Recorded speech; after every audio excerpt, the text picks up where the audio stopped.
Hello everyone, मैं 2021 और आज हम डिस्कस करेंगे आईसीटी कोर कंटेंट मंथ 2 के लेक्चर 3 को, जिसका टॉपिक है how traders make 10% per month. इससे पहले हमने सीखा था कि कैसे हम एक डेली टाइम फ्रेम पर पीओआई डिसाइड करते हैं और लोअर टाइम फ्रेम करके रिस्क को लो करते हैं।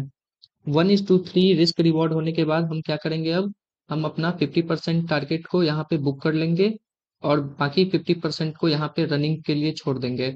और हम यहाँ पे टारगेट क्या करेंगे? ये जो बाई स्टॉप्स हमारे हैं उसको हम टारगेट करेंगे।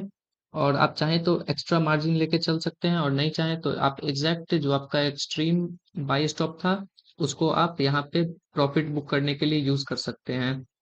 अगर आप यही सेल में कर रहे हैं तो जो भी आपका सेल स्टॉप बनेगा एक्सट्रीम वाला, उसको आप 50% जो आपने छोड़ा था उसको आप रहने दे सकते हैं रनिंग के लिए, एक्सट्रीम वाले सेल स्टॉप के लिए।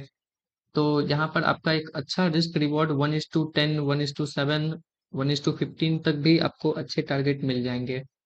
तो चलिए अब हम अपने मेन टॉपिक की तरफ बढ़ते हैं।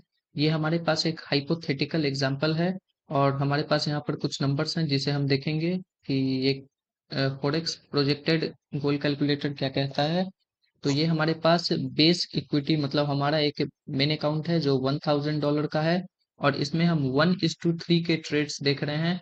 यानी कि क्या हुआ कि हम रिस्क पर ट्रेड ले रहे हैं अपने अकाउंट का 1% का और टारगेट रखना चाह रहे हैं एक वीक में 30 पिप का।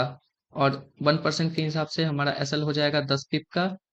तो अब अगर हम देखेंगे तो हमें ये पता चलेगा कि हमारा जो रिटर्न था वो फर्स्ट वीक में 3% का हुआ, सेकेंड वीक में 6%, थर्ड वीक में 9%। और मंथ के एंड तक हमारे पास ओवर 10% का एक अच्छा खासा रिटर्न आ जाएगा। हमने पहले ट्रेड देखा था, उसमें हमने इजीली देखा था कि हम एक अगर अच्छा ट्रेड ढूंढे तो एक ही ट्रेड में हम 1:7, 8 या 15 तक भी जा सकते हैं। तो आईसीटी यहाँ पर कहते हैं कि it's not having big risk that makes the money, it's having this small risk that makes the money. मतलब अगर हम ज्यादा रिस्क ले रहे हैं इसका ये मतलब नहीं है कि बहुत पैसे बन जाएंगे। अगर और यही अगर हम कम रिस्क लेकर पैसे बना रहे हैं तभी हम अपने पैसे को एक्सपोनेंशियली ग्रो कर पाएंगे। और यही हमारा एक सीक्रेट फॉर्मूला है ट्रेडिंग में।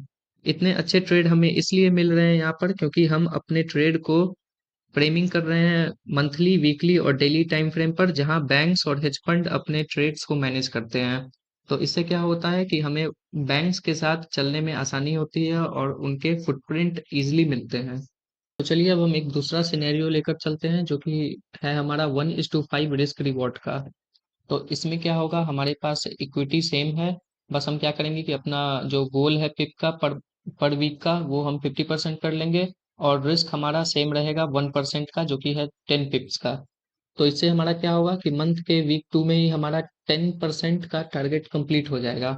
अगर हम पूरा टारगेट कंप्लीट करें मंथ का तो हमें अप्रोक्स 20% के आसपास मिल जाएगा रिटर्न। यही चीज अगर हम देखेंगे 1:10 का रिस्क रिवॉर्ड का, जो कि थोड़ा ज्यादा हाइयर हो जाता है, पर हमने देखा था कि हम कैसे 100 पिप का एक ट्रेड ले सकते हैं अगर हम हाइयर टाइम फ्रेम पर अपना ट्रेड को अलाइन करें और इंस्टीट्यूशन के साथ चले तो अगर हम ऐसा करते हैं तो हमारा फर्स्ट वीक ऑफ मंथ में ही हमारा 10% का टारगेट कंप्लीट हो जाएगा और अप टू 45% या 46% तक टारगेट हमारा वीक 4 यानी कि मंथ 1 के एंड होते होते हमारा 46% का टारगेट कंप्लीट हो जाएगा।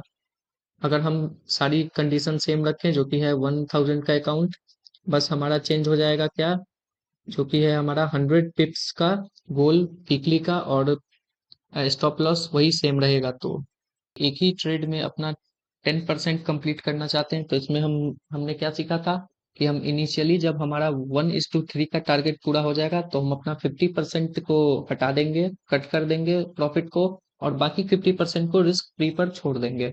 तो इससे क्या होगा कि हमारा रिस्क फ्री ट्रेड चलता रहेगा बाकी जितना ऊपर तक जा सके। और हमने अपना जो मेन गोल सेट किया था वो 3% का, वो हमने कंप्लीट कर लिया। लोग बोलते हैं कि पार्शियल बुक करना एक वीकनेस है। तो ऐसा नहीं है। पार्शियल बुक करने से आपको क्या होगा कि आपके पास एक कॉन्फिडेंस बना रहेगा और आपके पास लूज करने के लिए कुछ नहीं रहेगा।